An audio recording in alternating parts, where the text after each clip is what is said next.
하나님 말씀 보겠습니다. 마태복음 5장 13절부터 16절까지입니다.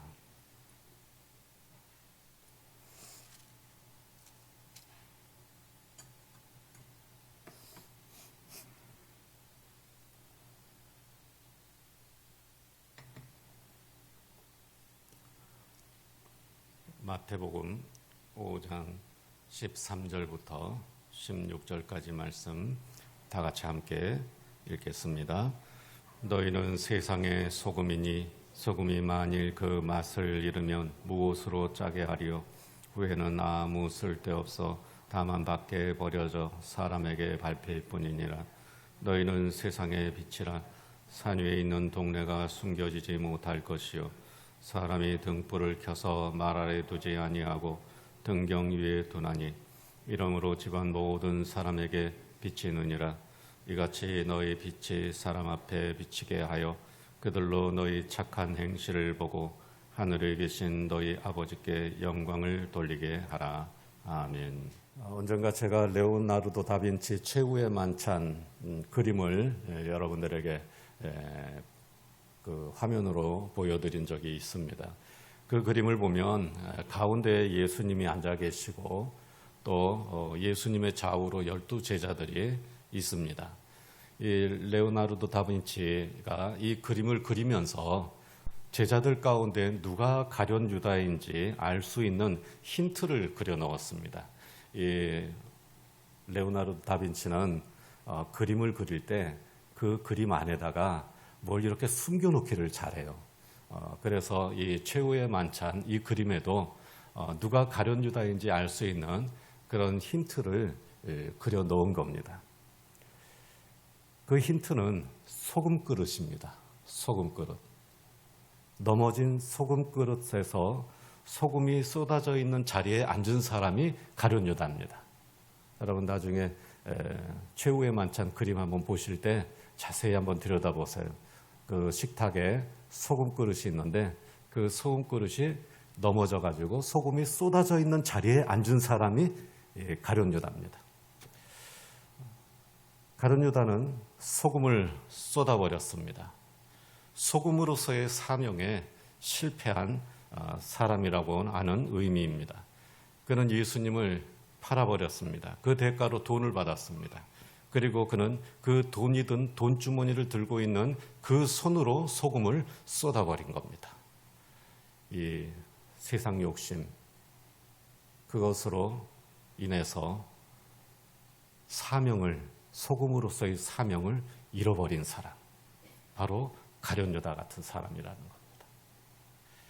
오늘 우리가 읽은 말씀을 보면 예수님께서 뭐라고 말씀하셨습니까? 13절 말씀을 함께 읽어보겠습니다. 너희는 세상의 소금이니 소금이 만일 그 맛을 잃으면 무엇으로 짜게 하리요? 후에는 아무 쓸데없어 다만 밖에 버려져 사람에게 밟힐 뿐이니라. 아멘. 우리는 세상의 소금이라고 말씀합니다. 소금은 맛을 내며 부패를 방지합니다. 그래서 우리 예수 믿는 사람들은 세상에 맛을 내는 사람, 또 세상을 부패하지 않도록 깨끗하게 하는 사람, 바로 그런 사명을 위해서 필요한, 세상에 필요한 사람들입니다. 우리가 있기 때문에 사람들이 행복하고 우리가 있기 때문에 세상이 깨끗해져야 한다는 것입니다.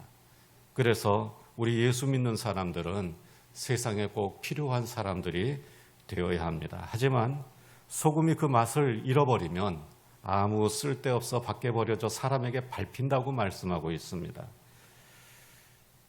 참 안타깝게도 지금 한국교회의 모습이 맛을 잃은 소금처럼 되고 말았습니다.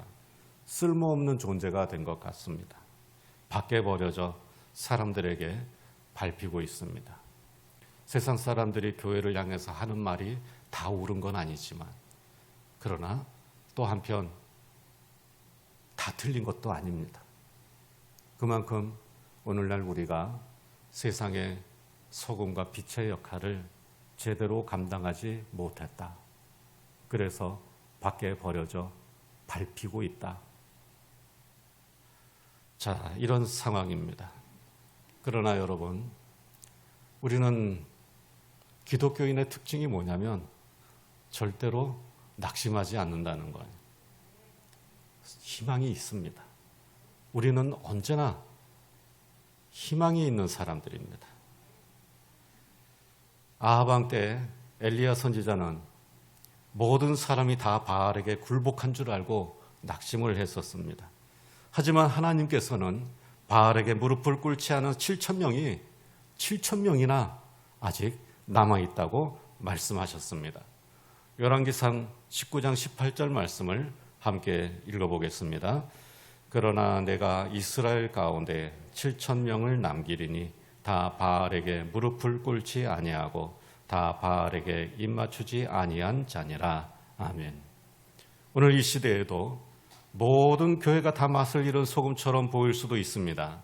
그러나 하나님께서는 참 맛을 내는 소금 같은 교회들을 남겨두신 줄로 믿습니다. 어두운 세상을 밝게 하는 교회들을 남겨두신 줄로 믿습니다. 아직도 맛을 잃지 않고 아직도 빛을 잃지 않은 교회들이 남아 있는 것입니다. 우리 주사랑교회가 바로 그 맛을 잃지 않는 교회, 빛을 잃지 않는 교회들 가운데 하나이기를 간절한 마음으로 기원하면서 여러분들을 축복합니다. 여러분들은 세상의 소금입니다. 여러분은 세상의 빛입니다. 여러분은 세상의 희망입니다.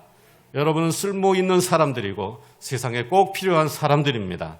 여러분의 원래 모습을 믿음으로 회복하시기를 주의 이름으로 축원합니다.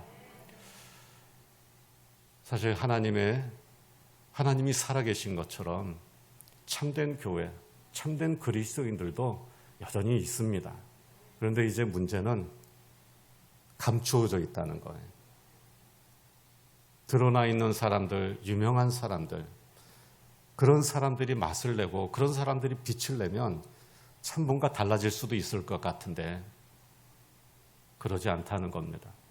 대부분 맛을 내는 소금과 같은 사람들, 그리고 빛을 내는 사람들, 그런 사람들은 감추어져 있는 거예요. 여러분, 우리 모두 유명하지 못해도 세상이 알아주는 사람은 아니어도 그러나 어둠 속에서 빛을 낼 수 있는 그런 사람들이 되시기를 축원합니다. 우리가 세상의 소금이며 빛이고 희망이라고 말할 수 있는 이유는 우리가 좋은 사람이기 때문이 아니라 우리가 믿는 하나님이 좋은 분이기 때문입니다. 우리가 믿는 예수님이 세상의 소망이기 때문입니다. 우리 안에 거하시는 성령 하나님이 우리와 함께 하나님의 나라를 이루어가고 계시기 때문입니다. 우리는 여전히 부족합니다. 그러나 우리 안에 계신 그분으로 말미암아 우리가 세상의 빛과 소금이 될 수가 있고 교회가 세상의 희망이 될 수 있는 것입니다. 고린도전서 1장 28절부터 31절까지 말씀을 우리 함께 읽어보겠습니다. 하나님께서 세상의 천한 것들과 멸시받는 것들과 없는 것들을 택하사 있는 것들을 폐하려 하시나니 이는 아무 육체도 하나님 앞에서 자랑하지 못하게 하려 하심이라. 너희는 하나님으로부터 나서 그리스도 예수 안에 있고 예수는 하나님으로부터 나와서 우리에게 지혜와 의로움과 거룩함과 구원함이 되셨으니 기록된 바 자랑하는 자는 주 안에서 자랑하라 함과 같게 하려 함이라. 아멘. 우리는 보잘것 없습니다. 우리도 세상 사람들과 별로 다를 게 없어요. 그렇지만 우리가 믿는 하나님이 좋으신 분이시고 우리가 믿는 예수님이 바로 이 세상의 소망이고 또한 우리 안에 거하시는 성령께서 우리와 함께 아름다운 주의 나라를 이루어가고 계시기 때문에 우리는 여전히 희망 있는 사람인 것입니다. 그러므로 나를 자랑하지 말고 하나님을 자랑하시기 바랍니다. 나를 드러내지 말고 예수님을 드러내시기를 바랍니다. 예수님이 우리의 빛입니다. 오직 예수, 오직 믿음으로 예수의 빛을 비추는 성도들이 되시기를 축원합니다. 제가 부목사로 심우하던 서울 홍성교회 벌써 굉장히 오래전이죠. 이 일이 벌어진 때가 아마 20년이 넘은 것 같습니다. 20년도 훨씬 전인 것 같은데 그 홍성교회에 도둑이 들었던 일이 있습니다. 교회가 조금 이렇게 규모가 있으면 도둑이 자주 들어요. 그런데 이 평소에는 좀도둑들, 그게 이제 교회 들어와 가지고 막대기에다가 양면 청테이프 감아 가지고 이 헌금한 구멍에다 넣어 가지고 헌금 낚시질에 가는, 그러니까 주중에 헌금하는 분들이 있는데 그런 헌금들이 그 헌금함에 남아 있는 경우가 늘 있어요. 그러니까 그 막대기에다가 이렇게 청테이프 붙여가지고 그걸로 이렇게 탁 찍어가지고 낚시질에 가는 그런 좀도둑들은 종종 있었는데,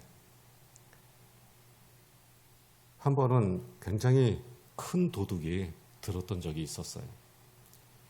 설 명절을 앞두고 어르신들에게 선물로 드리려고 세뱃돈 하십시오 하면서 어르신들에게 현찰을 신권으로 바꿔가지고 이렇게 어르신들한테 드렸어요. 그렇게 준비한 신권 1,000만 원이 당회장실 금고에 있었는데 그날따라 목사님이 금고를 잠그지 않았습니다. 밤에 도둑이 1,000만 원 신권 1,000만 원을 그대로 털어갔어요.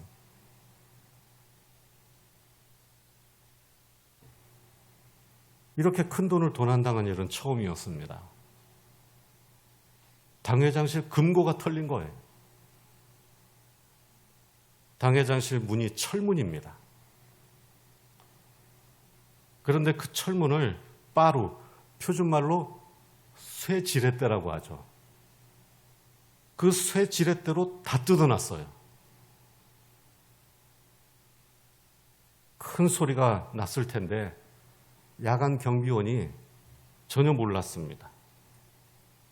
왜냐하면 교회 현관에서 당회장실이 있는 그 복도로 들어가려면 더 큰 철문이 있어요. 밤에는 이 철문을 잠가버립니다. 이 철문을 잠가버리면 그 안에서는 무슨 일이 일어나는지 밖에서는 알 수가 없는 거예요. 밖에서는 볼 수도 없고 들을 수도 없고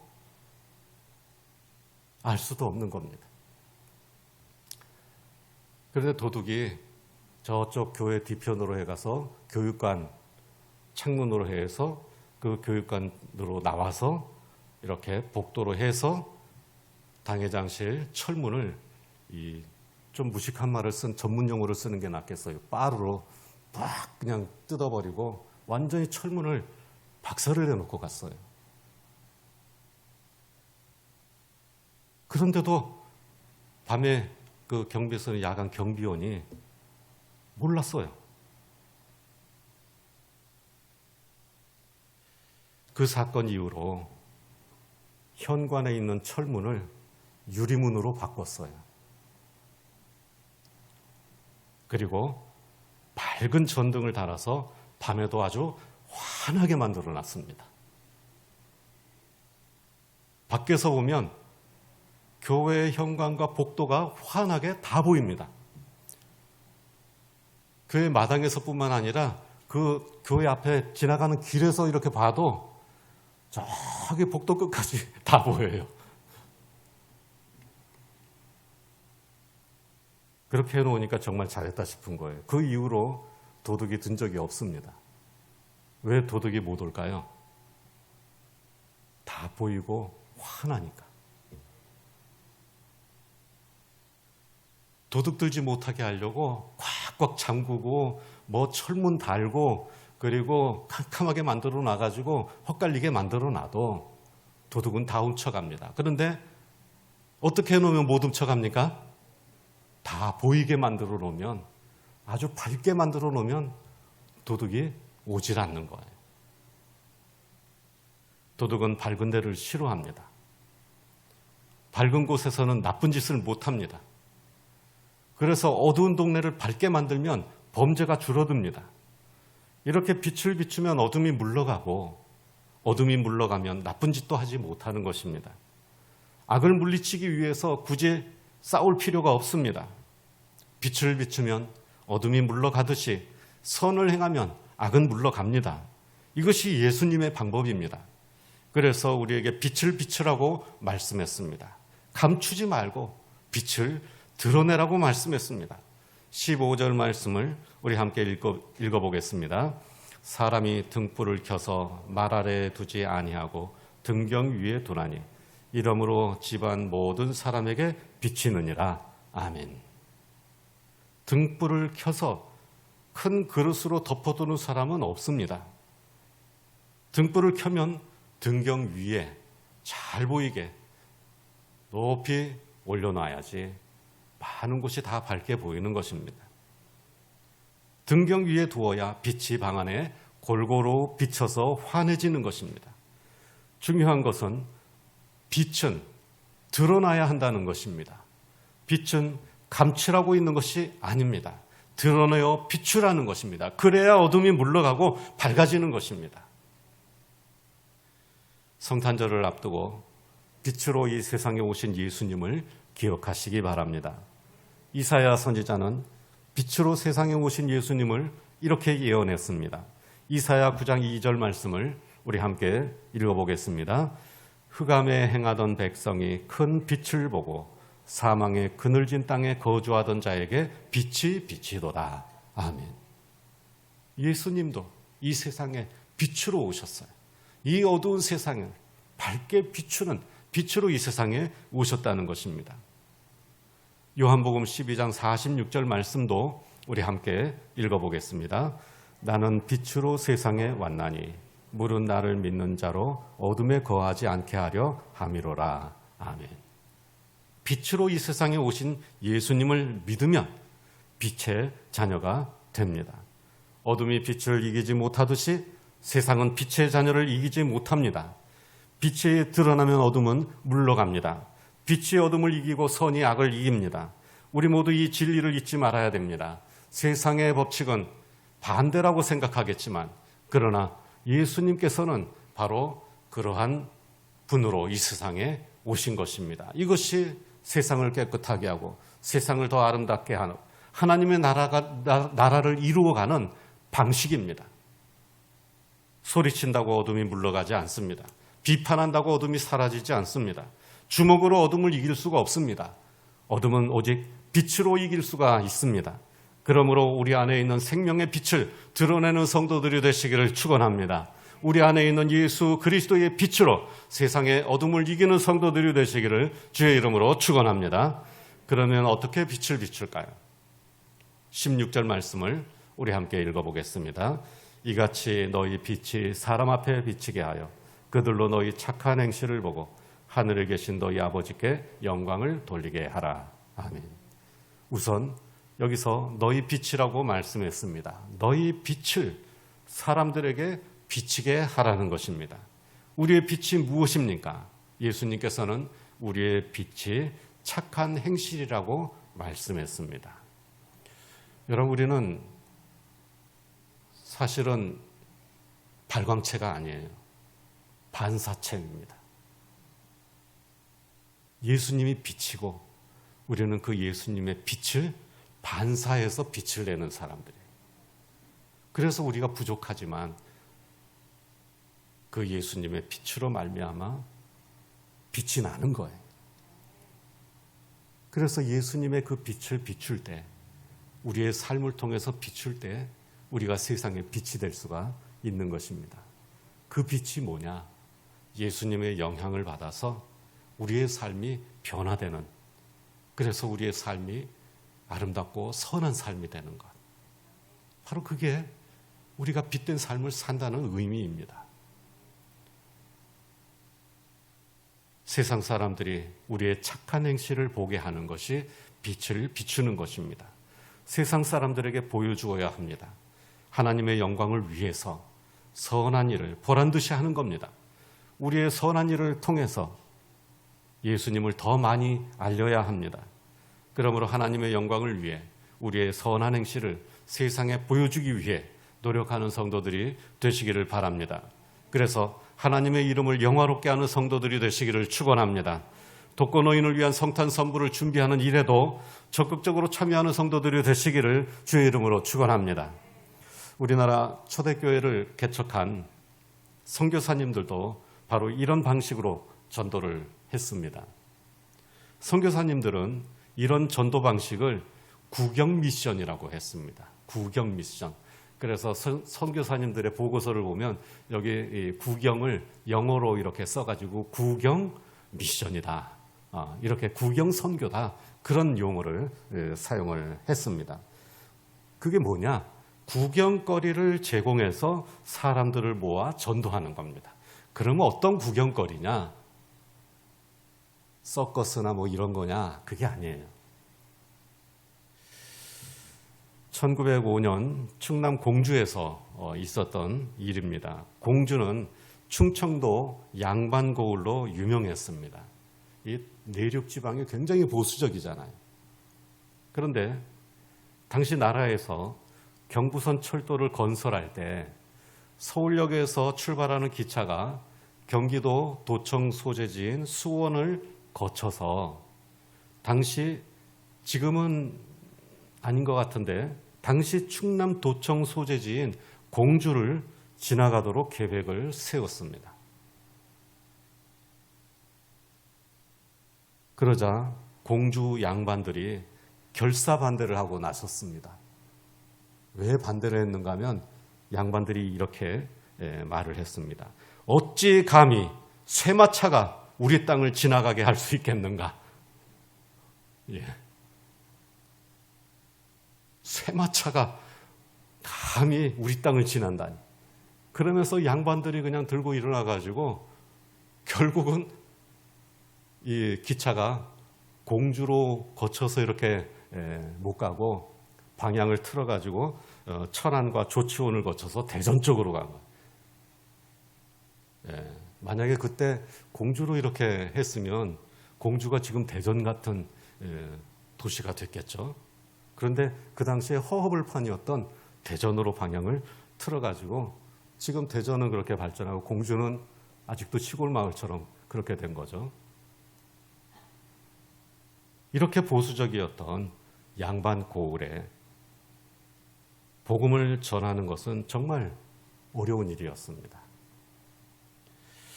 1903년 감리교 의료 선교사 맥게의 선교사님이 처음으로 공주에 들어가 개척 선교부를 차렸습니다. 하지만 2년 동안 아무 결실이 없었어요. 그냥 사람들만 치료해주고 말았어요. 결실 없이 떠나고 후임으로 샤프 선교사님이 부임을 했습니다. 이 샤프 선교사님은 하리동 뒷산을 매입해서 선교사 사택과 학교를 지었는데 이 학교가 영명학교입니다. 영명학교. 그리고 교회를 또 건축을 했어요. 이 교회가 지금 현재 공주제일교회입니다. 제 후배가 담임으로 가 있는데 그 공주제일교회. 1905년 사택이 완공되자 샤프 선교사 부부는 마을 사람들을 집으로 초청을 했습니다. 옛날에 이 양관이라고 그랬죠. 서양식 집, 양관. 2층집으로 벽돌로 이렇게 지은 집을 보니까 사람들이 참 궁금한 거예요. 도대체 어떻게 생겼을까? 그런데 선교사 부부가 마을 사람들에게 우리 집에 놀러 오십시오. 초청을 하니까 구경꾼들이 그냥 막 몰려왔습니다. 양반들도 체면이 있어서 안 가려고 했지만 그래도 보고 싶은 마음을 억누를 수가 없었어요. 그래서 뒷짐지고 애햄털털 하면서 양반들도 왔어요. 구경하러. 선교사 부부가 이 서양 사람 집에 가면 그 당시에 신기한 물건들이 얼마나 많겠어요. 이 선교사 부부가 그 물건들을 어떻게 사용하는지 직접 사람들에게 보여주면 사람들이 와 하면서 감탄사를 아주 연발하는 겁니다.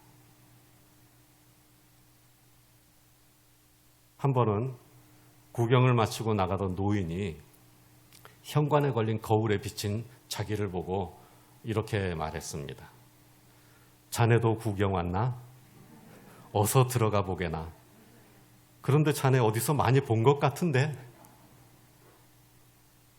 네, 몰라서 그런 게 아니라 이제 농담으로 그러니까 이걸 듣고 사람들이 또 선교사님 부부랑 구경하러 온 사람들이 또 그냥 웃고 그랬다고 합니다.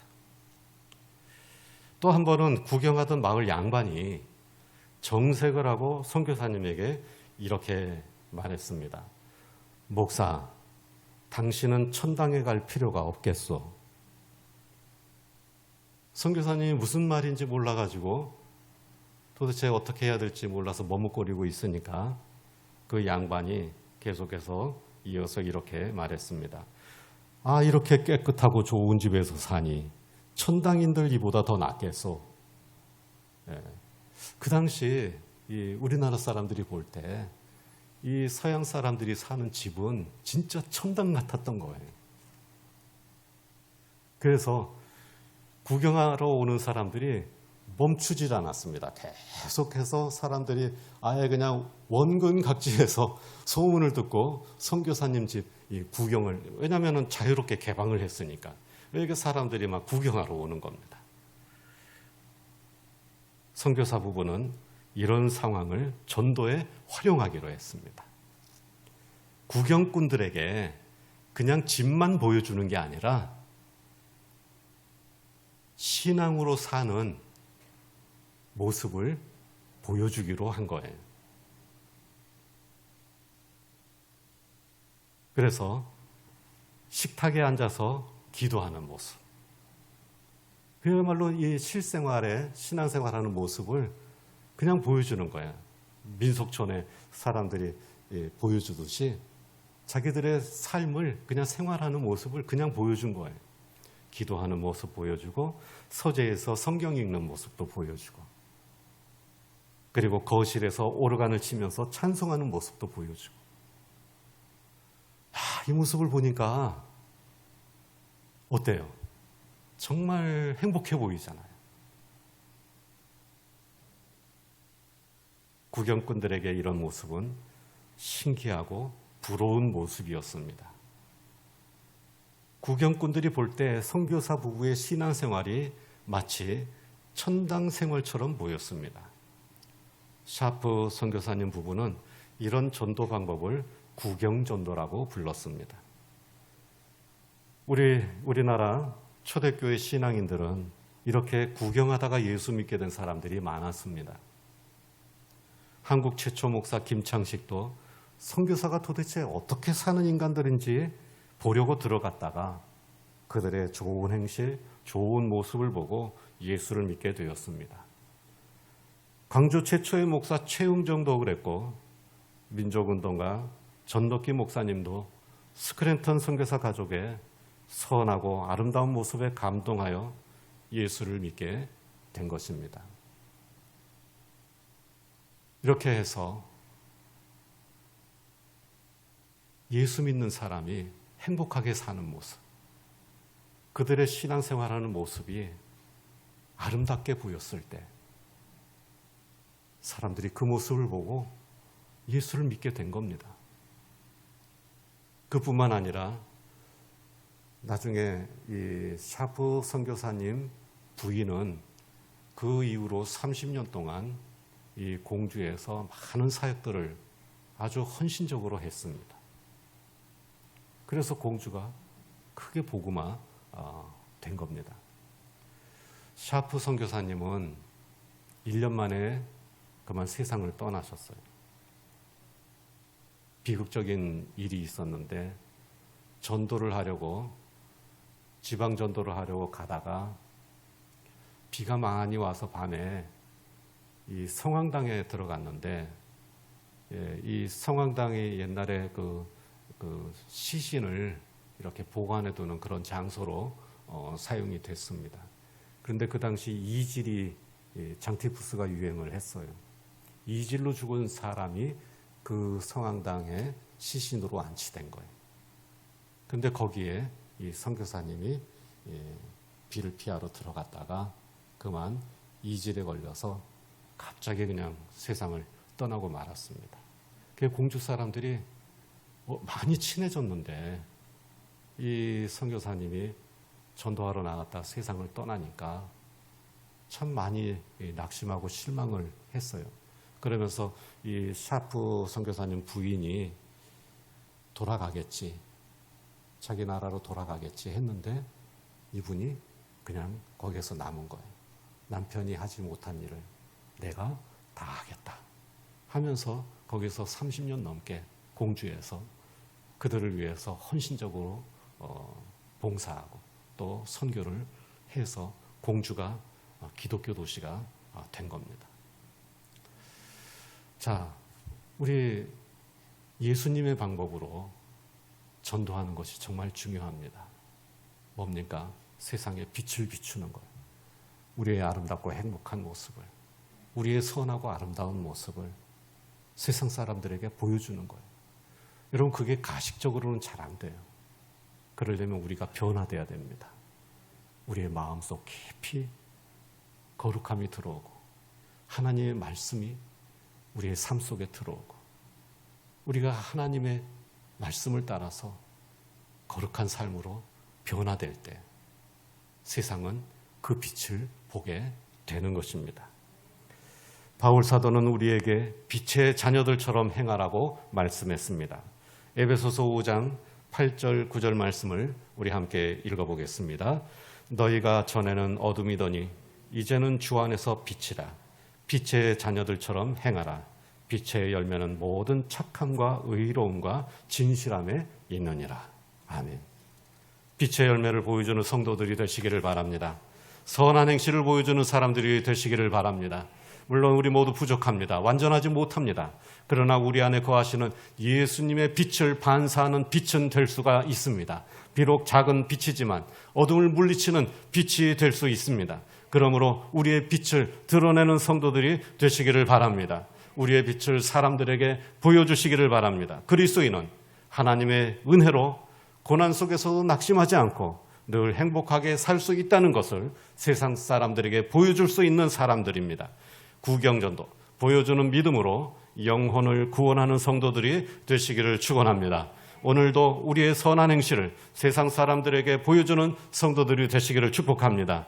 오늘 우리 모두 더 깨끗하고 더 아름다운 세상에 대한 소망을 가지고 더 밝은 세상에 대한 희망을 품고 맑고 밝고 아름답게 주님 안에 하나가 되어서 소금과 빛으로 세상을 향해 나아가는 성도들이 되시기를 주의 이름으로 축원합니다. 기도하겠습니다. 하나님 은혜를 감사합니다. 부족하고 연약한 저희들을 우리 하나님께서 구원의 백성 하나님의 자녀로 삼아주시고 예수 그리스도를 통하여 사죄의 은혜를 입게 하시니 감사합니다. 우리 주 예수 그리스도를 바라보며 이 세상에 소금과 빛으로 살 수 있도록 성령께서 역사하여 주시옵소서. 세상 사람들에게 우리의 삶이 얼마나 아름답고 복된 삶인지 보여줄 수 있는 그리스도인이 되게 하여 주옵소서. 가식적으로 목적적으로 보여주는 것이 아니라 진실되게 우리 안에 거하시는 예수 그리스도로 말미암아 변화된 우리의 삶을 보여줄 수 있도록 축복하여 주시옵소서. 우리 주사랑교회가 이 시대의 빛과 소금이 되는 교회가 될 수 있도록 인도하여 주옵소서. 우리 주 예수 그리스도 이름으로 기도하옵나이다. 아멘.